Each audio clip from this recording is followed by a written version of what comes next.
Pues continuamos este primer día de la semana en la explanada y como ya hemos comentado antes, ayer domingo 28 de junio se celebró este anómalo Orgullo LGTBI 2020 y vamos a hablar en concreto de cómo se celebró o cómo no se celebró, en fin, de la situación con la que nos encontramos en nuestra ciudad con respecto a este tema del orgullo con Xavier López, portavoz de Unidas Podemos en el Ayuntamiento de Alicante. Muy buenas tardes, Xavier. Hola, buenas tardes. Te vemos bien ataviado con tu bandera del orgullo detrás. Sí, totalmente. Bueno, es que para nosotros, para Unidas Podemos, el orgullo son 365 días al año, no solamente una reivindicación de un único día, como ocurre en esta ciudad, desgraciadamente, con su gobierno municipal, que, bueno, incluso este año ni siquiera es uno. Este año hemos pasado a que no haya orgullo en la ciudad de Alicante, lamentablemente, después de muchos años donde sí que hemos conseguido avances significativos en cuanto a la visibilidad del colectivo. Bueno, empezamos fuertes esta entrevista y es que es una realidad que este año no ha habido orgullo en nuestra ciudad y te iba a preguntar si ha sido motivado por esas discrepancias que parece haber dentro del consistorio. Bueno, nosotros pensamos que ha sido motivado por los pactos que tiene en estos momentos el Partido Popular y Ciudadanos con la ultraderecha, con Vox. Recordemos que sacó los presupuestos adelante con ellos y que además lo hizo consiguiendo recortar en un 70%, más de un 70%, el presupuesto que en un primer momento iba a ir destinado al área LGTBI y por lo tanto eliminando prácticamente todas las políticas que tuvieran que ver con esta área y todos los avances que se podían generar. Para algunas personas 30.000 euros les puede parecer mucho o poco, pero la realidad es que la Generalitat invierte 300.000 euros en el servicio Orienta y por lo tanto nos podemos hacer una idea de qué se puede hacer con 30.000 euros si con 300.000 la Generalitat monta un servicio como Orienta, que es a lo que debería aspirar el propio Ayuntamiento de Alicante. Esta reflexión, de verdad, todos los años la tenemos que hacer, pero claro, es que al parecer todavía no conseguimos concebir un orgullo desideologizado, es que es lunes y a mí estas palabras tan largas no me salen, pero un orgullo donde no haya detrás pues esta ideología, ¿no? Que cada uno tiene la suya, pero bueno, cabría llegar a un consenso en cuestiones de este tipo. Bueno, es que yo creo que el orgullo es ideología.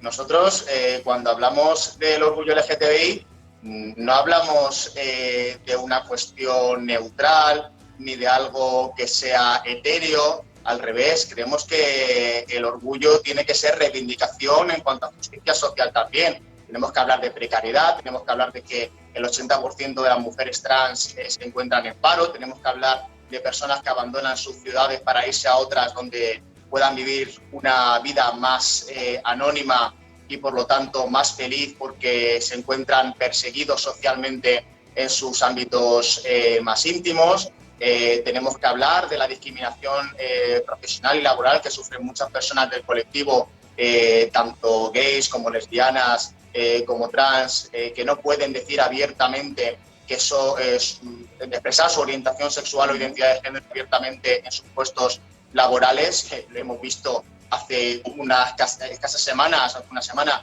cuando Pablo Alborán hizo un vídeo saliendo del armario después de muchos años, siendo un cantante consolidado y de éxito. Pues fijaos si Pablo Alborán para poder salir del armario, ¿no? Como se dice popularmente, para poder expresar su orientación sexual, ha tenido que consolidarse y estar 10 años y ser una figura de éxito. Pues imaginemos cualquier persona que trabaja de camarera en un bar o que trabaja en cualquier oficina, cómo de duro a veces es esta situación. Por lo tanto, no hay un orgullo sin ideología y nosotros aspiramos a llenar de contenido político esta reivindicación. Ah, mira, estamos viendo imágenes de Pablo, ojalá pudiéramos entrevistarle, pero bueno, de momento por lo que sea no puede ser. No sé en otras... permiso, Mari. Exacto. En otras localidades cercanas, o sea, de la propia comarca, sí que se ha celebrado el orgullo de alguna manera. Aquí se habló de hacerlo de una manera online. Ahora he leído que se traslada a mediados de julio. ¿Cómo está esto?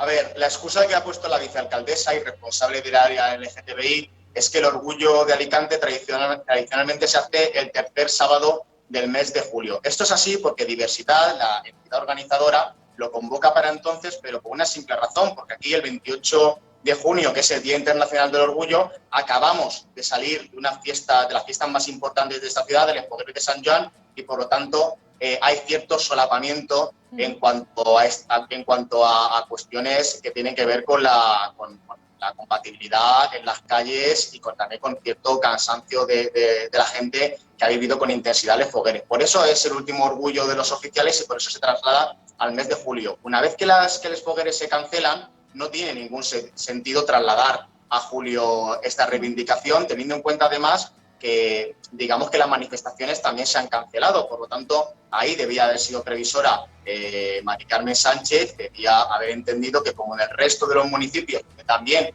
no siempre se celebra el orgullo el día 28, sino que también se hacen otras fechas para que tampoco coincida con Madrid, pues mucha gente va al propio orgullo, a la propia manifestación de Madrid, pues para haberlo hecho en tiempo y forma como debía haber sido y como además Diversidad también publicó y también visibilizó que no lo celebraría ese tercer sábado de julio, sino que lo traería hacia el día 28.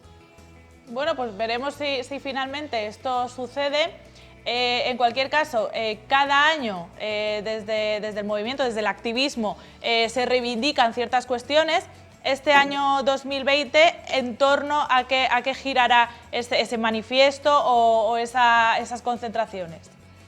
Este año, el año temático de la Federación Estatal de Gays, Lesbianas, Transexuales y Bisexuales gira en torno a las mujeres lesbianas, bisexuales y a las mujeres trans, porque se entiende que es la parte del colectivo más invisible y especialmente lo que tiene que ver a las mujeres trans, porque bueno, estamos en un momento de avance de sus derechos sociales, con una ley trans que está trabajando el Ministerio de Igualdad para poder consolidar y para poder visibilizar las problemáticas que tiene ese colectivo y porque digamos que hay una deuda histórica de todo el colectivo LGTBI con estas mujeres que fueron las que iniciaron y las que se pusieron a la cabeza de las reivindicaciones, de las primeras reivindicaciones desde Stonewall hasta las que se celebraron en Barcelona durante la transición y que después digamos que han sido ciertamente olvidadas por el movimiento LGTBI, que ha sido un movimiento acaparado, digamos, de alguna manera por los hombres homosexuales. El colectivo entiende que hay una deuda con ellas y por tanto les dedica este año a todas. ¿Qué está pasando con estas posturas que incluso han llegado al Congreso de ciertas representantes del movimiento feminista que no aceptan que las mujeres transgénero sean equiparadas a una mujer biológica, ¿no? Que de alguna manera se plantean que la lucha trans invisibiliza a la mujer y la lucha del feminismo? Bueno, creo que hay que buscar una compatibilidad con el texto normativo que está trabajando el Ministerio de Igualdad y con ciertas reivindicaciones que entienden que no hay que invisibilizar la palabra mujer de estos textos para cambiarlas por otras acepciones que incluyan también a otras realidades que tienen que ver con las mujeres trans. Creo que eso finalmente acabará por solventarse, porque aquí lo que está en cuestión no es si hay una ruptura del feminismo, a nuestro entender, sino que todas las realidades del feminismo tienen que convivir y que al final la lucha no es entre nosotras, entre nosotres, es con y por y contra, quiero decir, el sistema patriarcal que nos oprime en realidad a todas las minorías sexuales y a las mujeres, que no es una minoría sexual, sino que representan a la mitad de esta sociedad. Xavier, todavía tenemos que vivir, y como cada año sucede, pues una polémica que rodea al orgullo. Este año ha habido varias, pero quizá la más importante es ese vinilado de algunas de las furgonetas de correos, que también ha generado mucha controversia. Sí, generan controversia porque todo lo que sea visibilizar el colectivo LGTBI en determinados sectores rancios de la extrema derecha, pues les solivianta. No solamente ha ocurrido con correos, es que antes de ayer la Guardia Civil, digamos, customizó su logotipo para incluir la bandera LGTBI. También ha hecho algo similar la Policía Nacional, también ha hecho algo similar el Museo del Prado. Estamos ante un momento ciertamente de avance en cuanto a lo que viene a ser el relato de la visibilidad. Creo que ese relato lo hemos ganado en estos momentos. Incluso creo que ayer veía en las redes sociales un vídeo del Partido Popular, que recordemos que votó en contra del matrimonio igualitario, y no solamente eso, sino que además llevó la cuestión hasta el Tribunal Constitucional. Pues como digo, un vídeo mostrando su respeto y su apoyo al colectivo LGTBI. Por tanto, ese relato, esa historia la hemos ganado, a pesar de que haya un partido de ultraderecha que esté intentando reavivar viejas polémicas que creemos que están absolutamente superadas ya a nivel social. Pero como he comentado anteriormente, ahora desde Unidas Podemos lo que queremos es ganar el relato de la justicia social y hablar de la precariedad del colectivo LGTBI, de mucha parte del colectivo LGTBI, porque no todo el colectivo LGTBI son hombres con buena posición económica, que viven en Chueca. No, hay personas que viven en zonas rurales, hay personas que viven en barrios vulnerables de ciudades medianas. Hay personas que dentro de sus familias tienen muchísimos problemas, hay personas que heredan la precariedad de sus familias, y por lo tanto esas reivindicaciones, que también es hablar de ingreso mínimo vital, y que también es hablar de ayudas de alquiler, y que también es hablar de políticas laborales, es la que tenemos que empezar a trabajar en estos momentos. Que la reivindicación del orgullo no se quede en un love is love, sino que vaya mucho más allá y hable también de derechos sociales y laborales. Sí, porque al final nos creemos que hemos conquistado muchos derechos, y es verdad que ciertos aspectos pues ya están institucionalizados y ya legalmente son posibles, pero todavía vemos casos de discriminación, de situaciones cotidianas, y aquí en Aracantí hemos tenido testimonios en las que pues a lo mejor tú vas a optar a un alquiler y el propietario del piso considera que no encajas en el perfil. Quiero decir que hay una discriminación evidente y bastante notoria todavía. Sí, eso continúa existiendo, y es más, algunas situaciones se han agravado incluso con el confinamiento. Pues personas LGTBI, especialmente también mucha gente joven, que durante su vida cotidiana pues salía de su casa y por lo tanto intentaba tener el menor contacto posible con su familia, porque no aceptan esa orientación sexual o identidad de género. Cuando llegó el estado de alarma y tuvieron que estar cumpliendo 24 horas con esas familias, que en cierta manera les agreden física a veces y psicológicamente muchas otras, pues evidentemente hay que implementar política para salvaguardar esas cuestiones. Y ahí es donde tienen que entrar las políticas LGTBI, no solamente estatales, sino en lo municipal. Desde lo municipal se tendría que haber previsto estas situaciones, e igual, de la misma manera que se han contemplado acciones que tienen que ver con la prevención de la violencia de género, pues es necesario también que esos otro tipo de violencias machistas también tengan su espacio en esas políticas. Al final, y ya para terminar, Xavi, pues lo que queda es hacer que todas esas reivindicaciones encuentren su marco dentro de lo que es la ley, y sobre todo que nuestra clase política trabaje en este sentido. Sí, pero no solamente que sean textos que se aprueben en los parlamentos. Mira, aquí tenemos una ley LGTBI y una ley trans que, si no me equivoco, son del año 2019.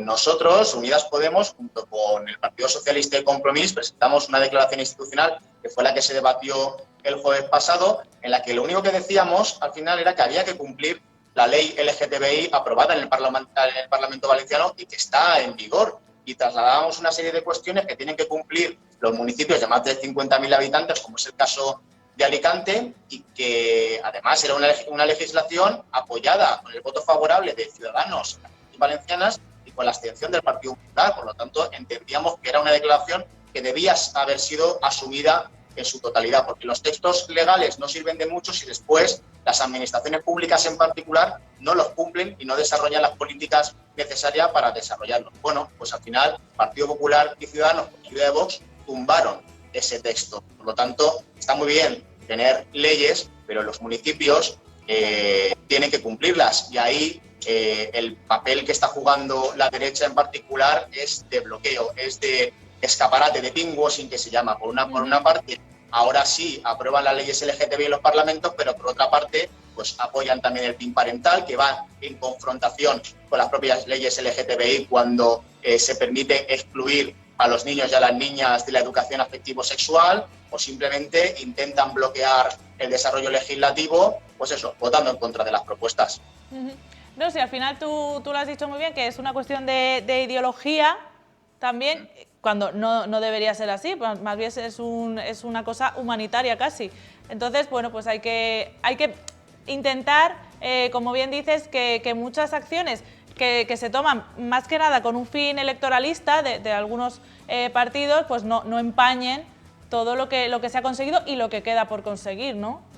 Es una cuestión de ideología, porque los derechos humanos son ideología, porque hay partidos que están en contra de los derechos humanos y los derechos LGTBI son derechos humanos, pero debía de haber un consenso mayor en cuanto a esa apuesta por desarrollar ese tipo de derechos. Y desgraciadamente en estos momentos no lo tenemos, y desde luego nosotros desde Unidas Podemos lo que hacemos es visibilizar esa situación y luchar para que se avance en esta cuestión. Bueno, Xavier, pues muchas gracias por haber estado con nosotros esta tarde y sobre todo pues ánimo en todos esos frentes que tenéis abiertos. Nada, muchísimas gracias a vosotros por invitarnos. Vamos a irnos, a hacer un breve descanso, unos segundos de publicidad y enseguida continuamos con La Explanada.